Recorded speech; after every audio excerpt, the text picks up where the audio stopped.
Le Seigneur soit avec vous. Et avec votre esprit. Évangile de Jésus-Christ selon saint Matthieu. Gloire à toi, Seigneur.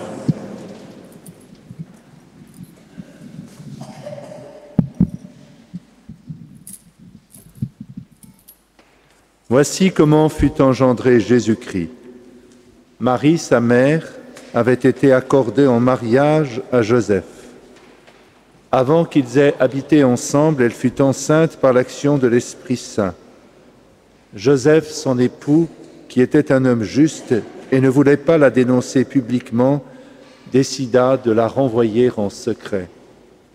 Comme il avait formé ce projet, voici que l'ange du Seigneur lui apparut en songe et lui dit « Joseph, fils de David, ne crains pas de prendre chez toi Marie, ton épouse, puisque l'enfant qui est engendré en elle vient de l'Esprit Saint. Elle enfantera un fils, et tu lui donneras le nom de Jésus, c'est-à-dire le Seigneur sauve, car c'est lui qui sauvera son peuple de ses péchés. » Tout cela est arrivé pour que s'accomplisse la parole du Seigneur prononcée par le prophète. « Voici que la Vierge concevra et enfantera un fils, on lui donnera le nom d'Emmanuel qui se traduit Dieu avec nous. » Quand Joseph se réveilla, il fit ce que l'ange du Seigneur lui avait prescrit et il prit chez lui son épouse. Acclamons la parole de Dieu. Louange à toi, Seigneur Jésus.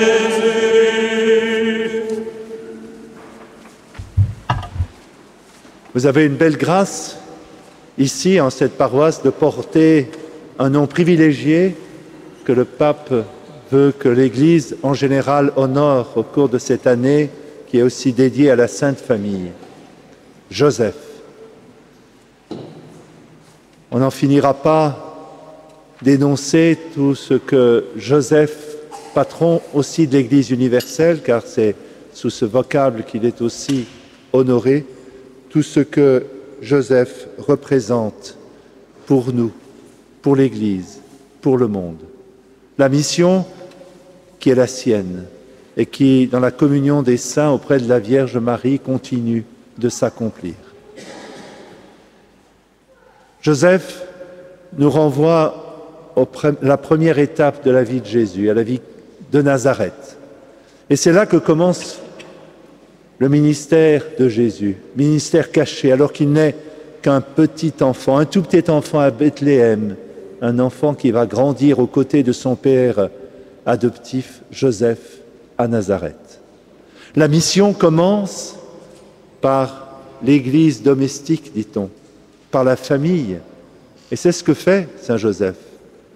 La mission ne commence pas d'abord par des grandes choses, des grands discours, par des démarches qui nous portent parfois jusqu'au bout du monde.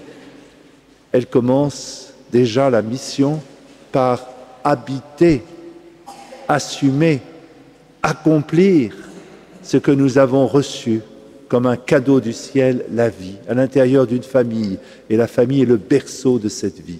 Alors je crois que Saint Joseph, déjà, la première mission qui était la sienne, c'est d'apprendre à Jésus son humanité, sa judaïté, sa culture, de l'introduire dans un monde vers lequel le Père l'a envoyé pour qu'il le transforme, qu'il le sauve, pour qu'en lui le monde s'accomplisse. Joseph nous répète cela, il nous le redit. Votre mission de chrétien, de laïc en particulier, eh bien, c'est de pouvoir vous sanctifier à l'intérieur de ce tabernacle qu'est la famille, cette vie que vous avez reçue, à travers l'amour de vos parents, à travers l'accueil d'une existence que vous n'avez pas choisie, mais qui vous est donnée comme une grâce, comme une bénédiction. Joseph a vécu toute son existence à partir de ce premier émerveillement fondamental. Il y a, disait Peggy, pire qu'une âme pécheresse, c'est une âme habituée. Peut-être que Joseph nous apprend à redécouvrir, à travers ce qu'il a vécu à Nazareth, d'être le Père du Fils de Dieu.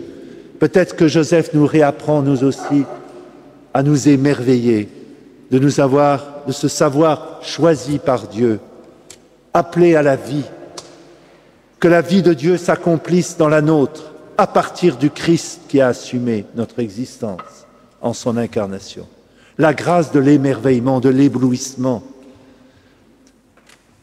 C'était Dostoïevski dans le livre sur le bagne qu'il avait écrit, Souvenir de la maison des morts, c'est ainsi que s'intitule son ouvrage. Il disait, dans l'univers satanique, personne n'étonne plus personne. Dans le monde de Dieu, on s'étonne infiniment. Le monde de Dieu, le monde des anges, la communion des saints est un éblouissement perpétuel auquel nous renvoie l'esprit d'enfance. Quand on voit un enfant qui découvre toute neuve la vie, il nous entraîne, il nous engendre à cet éblouissement qui est fondamental pour être chrétien et qui nourrit notre louange, notre gratitude. Nazareth, c'est l'éblouissement face à la grâce qui nous est faite et qui le laisse interdit. Je crois que Saint Joseph, c'est très difficile de parler de lui parce qu'il s'est tu toujours. Aucune parole qu'il n'ait prononcée, Joseph. Comment parler, se prononcer pour quelqu'un qui n'a rien dit? Mais son silence n'est pas du mutisme. Le mutisme, c'est quand on n'a rien à dire. Le silence, c'est quand on a trop à dire. Regardez deux amoureux qui se regardent face à face, ils ont épuisé tous les noms d'oiseaux pour exprimer leur éblouissement mutuel, et à un moment, ils se taisent. Et ce silence en dit plus long que les mots. Le silence les fait rentrer dans le mystère d'une grâce qui les dépasse, qui les excède et auquel ils doivent consentir. Oui, Joseph nous apprend le sens de l'éblouissement, mais aussi nous fait rentrer dans le silence. Le silence, c'est celui de l'adoration. L'adoration devant le mystère de Dieu.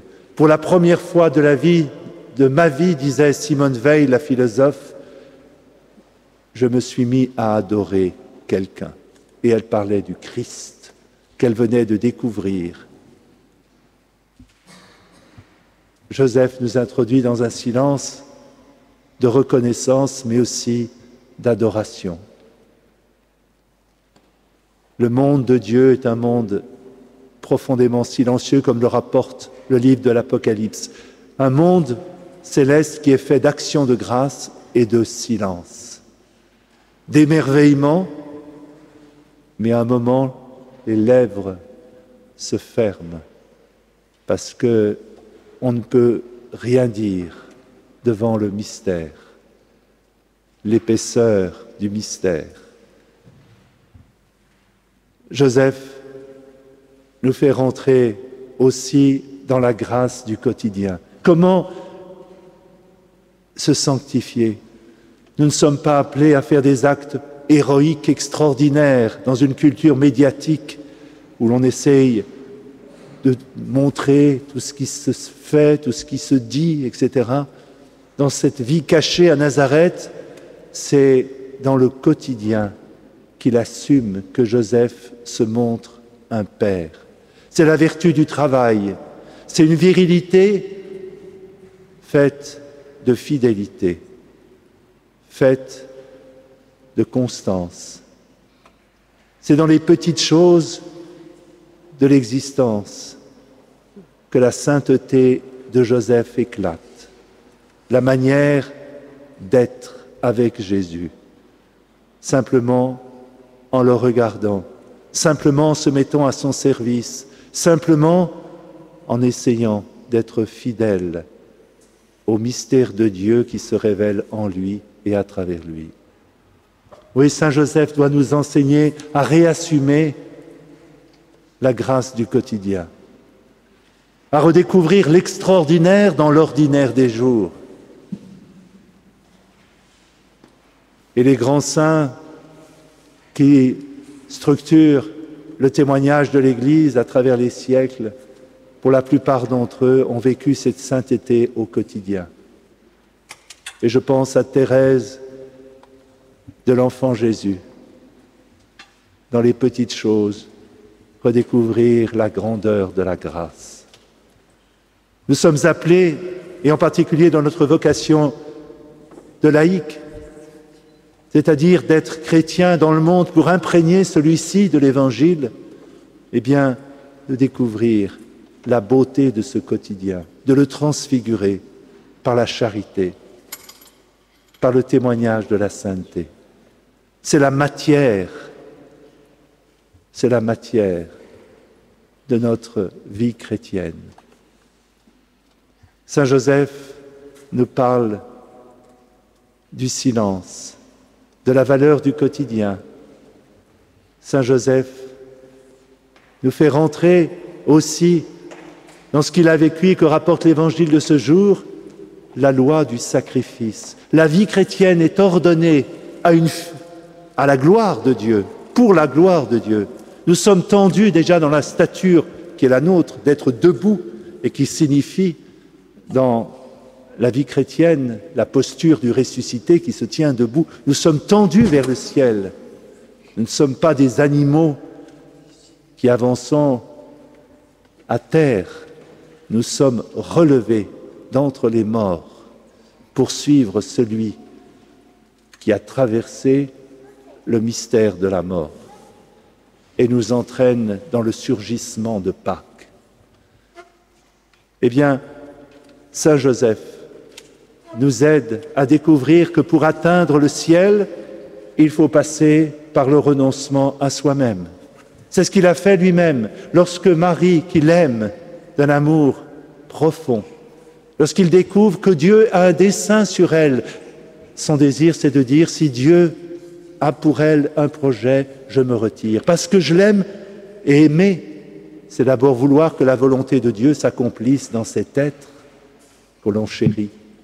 Puisque Dieu a un projet sur elle, alors je laisse Dieu passer devant moi. Témoignage de son humilité. Il fait le sacrifice en quelque sorte de Marie, qu'il aime, et au nom de cet amour, pour que l'œuvre de Dieu passe en elle, à travers elle. Jusqu'à ce qu'un ange l'avertisse que, oui, Dieu a un projet sur Marie, mais l'union que Joseph va avoir avec Marie ne fait pas obstacle, au contraire, à la réalisation, à l'accomplissement de ce projet. Le Seigneur lui fait comprendre qu'il a besoin de son amour pour Marie, de sa fidélité envers sa fiancée, pour que précisément Jésus puisse advenir en son humanité. Mais Joseph était prêt au sacrifice de son bel amour pour Marie, par amour du Christ. Oui, il n'y a pas d'assomption de notre existence si celle-ci n'accepte pas d'entrer dans le don de nous-mêmes. Aimer, et je cite encore Thérèse de l'Enfant Jésus, nous la connaissons tous, cette expression, aimer, c'est tout donner et se donner soi-même. C'est ce qu'a fait Joseph. Il s'est donné. Seigneur, tu m'as donné ma vie, sers-toi-en, elle est à toi. Accomplis ton œuvre à travers mon existence. C'est ce qui la rendra heureuse, c'est ce qui la rendra servante, utile, pour qu'advienne ton royaume. Saint Joseph nous fait entrer encore, et j'énumère ses dispositions d'âme et ses vertus, nous fait rentrer dans la grâce non seulement du quotidien, non seulement dans le don de soi-même, mais dans l'exercice d'une autorité. Autorité, c'est en latin auctoritas qui vient du verbe augere, c'est-à-dire faire grandir. Exercer l'autorité, ce n'est pas exercer le pouvoir. Le pouvoir, c'est parfois jusqu'à l'infantilisation de celui qui doit nous obéir, c'est exercer parfois une mainmise ou une responsabilité en surplomb. L'autorité, c'est un service pour aider l'autre à devenir à lui-même, qu'il devienne sujet de sa propre histoire. C'est ce que fait Saint Joseph. Il exerce une autorité de service, d'abnégation vis-à-vis de son enfant. Nous sommes à une époque où le sens de l'autorité s'est peu à peu dissous, parce qu'il y a eu des dérives dans la logique du pouvoir, de la domination, qui violentent la confiance. Il nous faut retrouver et reconquérir, nous aussi, cette grâce de l'autorité, comme parents, comme grands-parents. Et même si nous n'avons pas d'enfants, une autorité spirituelle, morale, qui peut dériver vers toute forme d'abus, abus spirituel, abus de pouvoir. Et nous voyons toutes les dérives et les scandales qui sont liés à un mauvais usage, une mauvaise pratique de l'autorité. L'autorité qui est la nôtre peut, à travers la figure de Saint Joseph, cet homme chaste, et cette chasteté était orientée profondément vers le service, dans l'obéissance au Père, vers le service de son Fils et de la Sainte Famille de Nazareth. Une autorité chaste, qui ne met pas la main sur les autres, dans tous les sens du terme, mais qui aide les autres à s'accomplir en leur humanité, en leur apprenant leur propre origine, en leur rappelant leur origine. Et d'ailleurs, le seul mot que Joseph ait prononcé, c'est le nom de celui qui exerce une autorité dans les familles juives. Il donne le nom de Jésus à cet enfant né de Marie par l'opération de l'Esprit Saint. L'autorité consiste à nommer. Et cette nomination, c'est désigner quelqu'un dans son unicité, dans sa spécificité, dans son originalité. Oui, Saint Joseph nous aide à redécouvrir le sens de l'autorité. Alors, chers frères et sœurs, à travers cette paroisse qui porte ce nom de Saint Joseph, c'est une grâce particulière que le Seigneur nous fait dans cette église de Fréjus, Toulon, du Pont du Las, mais bien au-delà du territoire de cette paroisse pour ici tous les Toulonnais, qui seront invités à franchir cette porte, à entrer dans le mystère de Joseph et à découvrir à travers cette personnalité unique la grâce de Jésus, à s'approcher de la Sainte Famille de Nazareth pour qu'à son contact, nous puissions nous-mêmes revivre le mystère de la communion familiale, de la joie, comme je le rappelais, du quotidien, de la mission qui est la nôtre. Demandons au Seigneur, tout au cours de cette année, de nous faire grandir en contemplant Saint Joseph, qui se rapporte totalement à Jésus, son Fils. Demandons à ce saint patron de nous aider à redécouvrir toutes ces grâces, toutes ces vertus dont il était profondément imprégné. Et à travers Joseph, nous redécouvrons un nouveau visage de Jésus et nous entrons aussi dans le mystère de Marie, la mère du Fils bien-aimé du Père. Merci Seigneur de nous avoir accordé cette grâce de Saint Joseph. Puissions-nous le redécouvrir tout au cours de ces jours, de ces mois, pour entrer dans le mystère de la Sainte Famille de Nazareth et à travers elle, dans la grâce de l'incarnation d'un Dieu qui s'est fait homme, d'un Dieu qui nous a rejoints dans notre vulnérabilité jusqu'à descendre dans la mort pour nous relever et nous introduire dans sa lumière. Amen.